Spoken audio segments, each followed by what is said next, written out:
Good morning to all.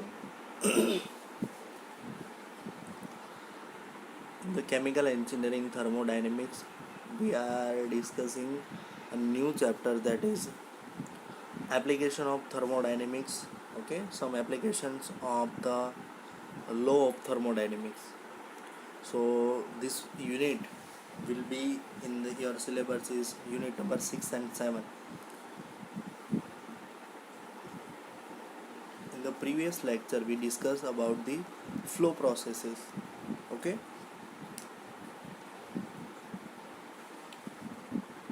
then in the flow processes there is a number of two process we discussing. One process is discussed, that is continuity equation, and then second one is energy equations. Okay, so as per we discuss as the continuity equation, similar to consider as a energy equations. So and in the energy equation we discuss only the starting point. Then after, let's do recall it and continue our the theorem. So the law of conservation of energy for a control volume is given by rate of accumulation of energy within the control volume plus net rate of energy out by the flowing streams, which is given by Q minus W.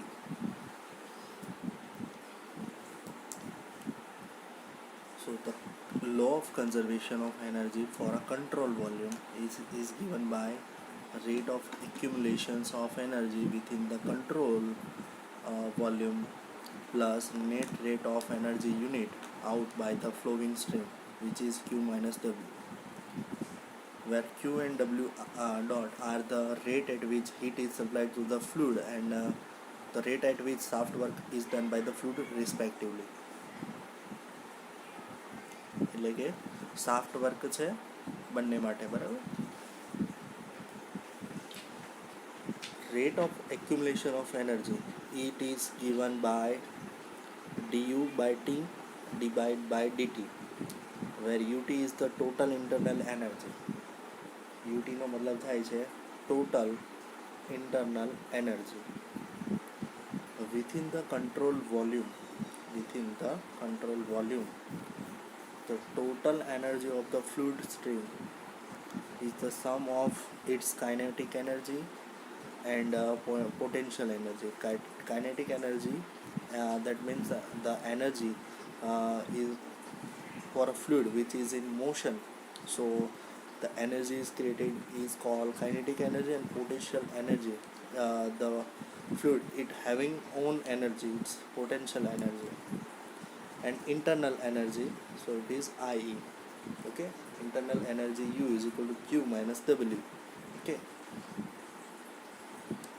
so the law of conservation of energy can now be expressed in terms of like that. So the law of conservation of energy can be expressed now. It is du raised to t by dt plus delta ke plus delta pe plus delta ie is equal to Q minus W. Okay, so these equations in which delta symbol represent the difference between exist and entrance stream. ડેલ્ટાનો મતલબ અહીંયા એ થાય છે કે total નથી થતું, પરંતુ એનો મતલબ થાય છે કે અહીંયા ઇનલેટ સ્ટ્રીમ અને આઉટલેટ સ્ટ્રીમનો તફાવત બતાવે છે. જેમ કે ડેલ્ટા ટી હોય તો એનો મતલબ થાય T1 માઇનસ T2. ઇનલેટમાંથી આઉટલેટ શું કરીએ છીએ? બાદ કરીએ, એટલે કે આઉટલેટમાંથી ઇનલેટને બાદ કરીએ છીએ, બરાબર. Now, so it will be in the form of like that. So delta k kinetic energy, it can be defined by 1/2 mu square. Okay, and delta p એટલે કે potential energy નું equation છે mgz, mass into gravity into the angle, that is z, that is height z. and internal energy. Okay, sum of internal energy, that is mu, mass into internal energy, mu. સો હવે બધાની અંદર એમ common છે એટલા માટે શું લઈએ છીએ 5.4માંથી એમને કોમન લઈ લઈએ છીએ, બરાબર. where m is the mass flow rate and z is the height above the reference plane, and work done w is the made up from the two parts, shaft work અને flow process flow work, બરાબર. End total flow work કેટલું થશે, delta એમ PV, બરાબર, જે એનું equation આપણને ખબર છે, W dot is equal two W S અને ડેલ્ટા એમ ઓફ પીવી, બરાબર. નાવ from the substituting equation 5.4 and 5.5 into 5.3, બરાબર. 5.5 5 4 ને ક્યાં નાખવાના છે, 3માં. જેમ કે ડેલ્ટાની જેટલી પણ વેલ્યુ છે 5.4ની અંદરથી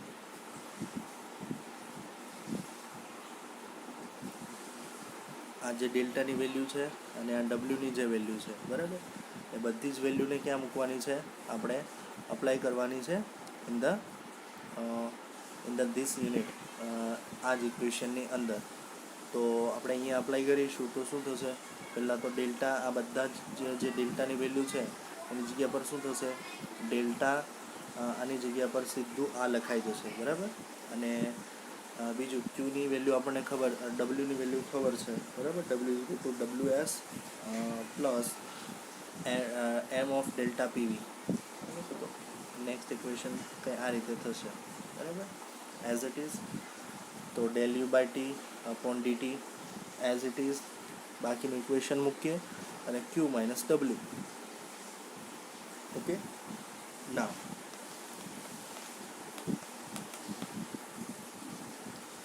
next term or a next terminology is said that for a steady state flow process is there is no accumulation of energy within the control volume, and equation 5.6 it becomes, જે પેલું equation છે 5.6 છે, બરાબર, this equation. તો એની અંદર accumulation term થતું નથી, બરાબર. સ્ટેડી સ્ટેટ કન્ડિશન હોય તો ટેમ્પરેચર પ્રેશર બધું કોન્સ્ટન્ટ, રિમેન કોન્સ્ટન્ટ, ઓકે, સંતુલન સ્થિતિમાં. તો એવી જગ્યા પર internal energy, total energy, internal energy શું રહે છે, કોન્સ્ટન્ટ. એટલે એ શું લઈ લેવાની, 0. એટલે આગળનું ટર્મ શું થશે, 0. Del U by T raise to dT એના બરાબર 0, બરાબર. આ ટર્મની અંદર શું થઈ જાય, આ ટર્મ શું થશે, 0, બરાબર. નેક્સ્ટ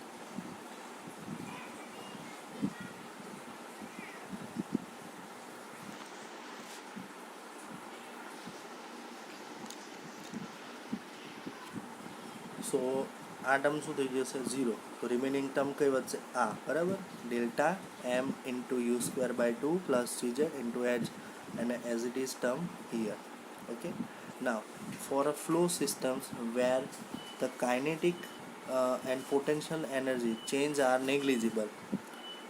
એનો મતલબ એવો છે કે જ્યારે ફ્લો સિસ્ટમ હોય ત્યારે એની kinetic and potential energy change are negligible. આપણે ધારી લઈએ કે એની અંદર જે આવેલો ચેન્જ છે, બરાબર, સિસ્ટમમાં કાઇનેટિક એનર્જી અને પોટેન્શિયલ એનર્જી એ શું રહેવાનું છે, remain not change. Okay, if we are not adding or inlet some energy. So 5.6 it becomes like that. તો આની અંદરથી શું રહેશે, ઓનલી ધ વેલ્યુ ઓફ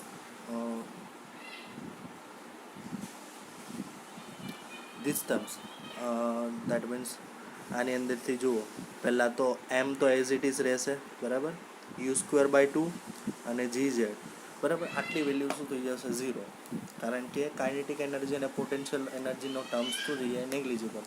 તો રિમેન શું મળશે હવે, તો રિમેન્સ આમાંથી ડેલ્ટા એમ, બરાબર, અને બાકીનું શું મળશે, ડેલ્ટા અહીંયા છે એટલે આ delta H, M delta M H is equal to the Q minus W. Okay,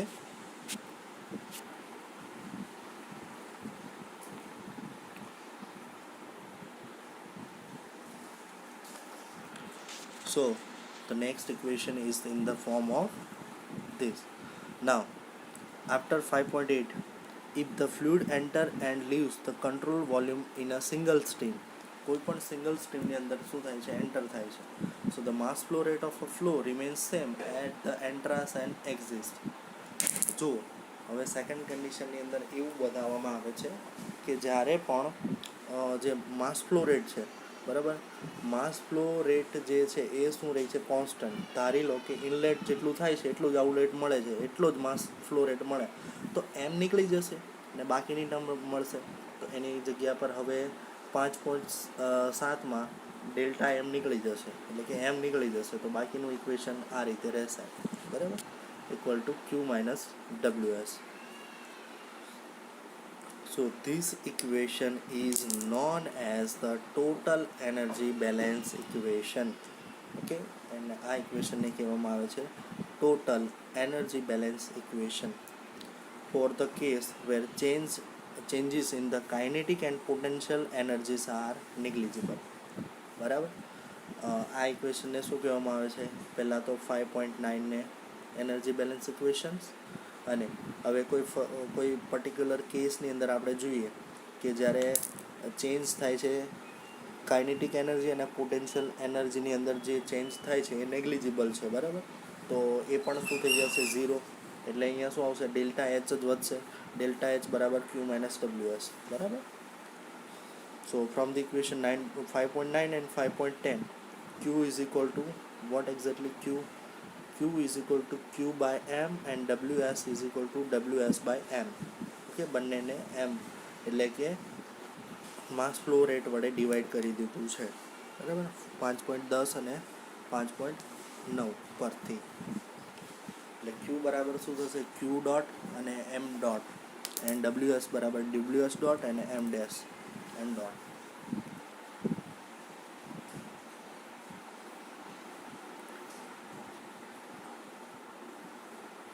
The total energy balance consideration only the input and output from the system. For the fluid mechanics calculation, it is customary to express this equation in the form of mechanical energy balance, and the mechanical energy balance takes irreversible effect such as a fluid reactions also into account. Equation 5.9 may be put in the flowing stream. 5.9, તો 5.9 કઈ રીતે થશે, delta you square by 2. હવે ડેલ્ટાની condition apply કરીએ તો G constant, delta Z plus delta H is equal to Q minus W S. ખબર પડી? For irreversible માટે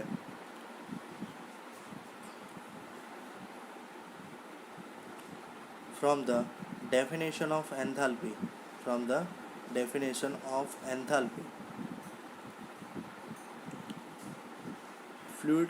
fluid we get dH is equal to, we know that dH is equal to U minus PV, બરાબર, delta H is equal to U plus PV. તો હવે difference લઈએ તો DH is equal to U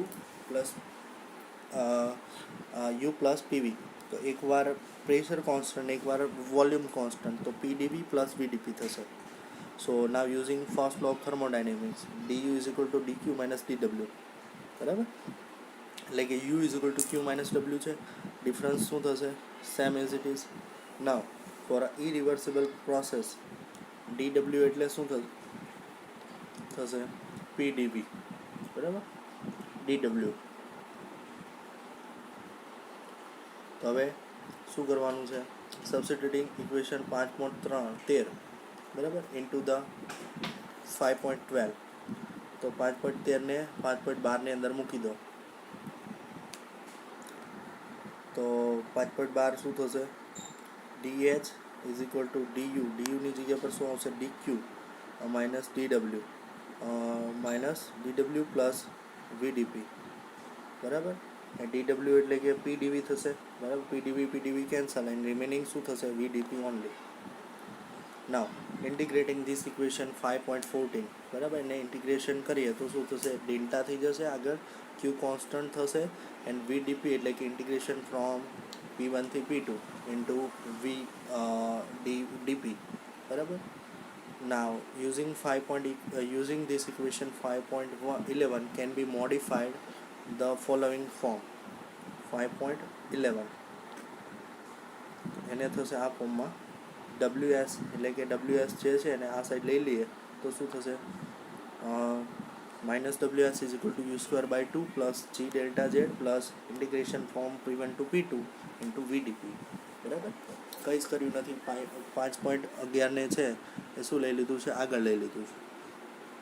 so W બરાબર શું થશે, if the change in kinetic and potential energy are negligible. Kinetic અને પોટેન્શિયલને આપણે ગણવાની જ નથી. સો શાફ્ટ વર્ક ઇઝ ખાલી શું થશે, -P1 integration from P1 to P2 into VdP.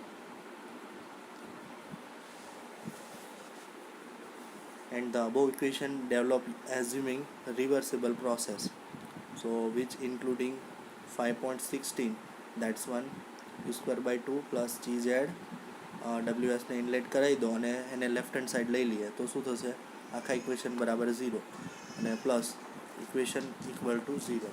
બરાબર, VdP plus WS plus F. બરાબર, and F is represent the loss of work due to the friction or mechanical energy dissipated due to the heat irreversibilities, and this equation is known as a mechanical energy balance. Okay.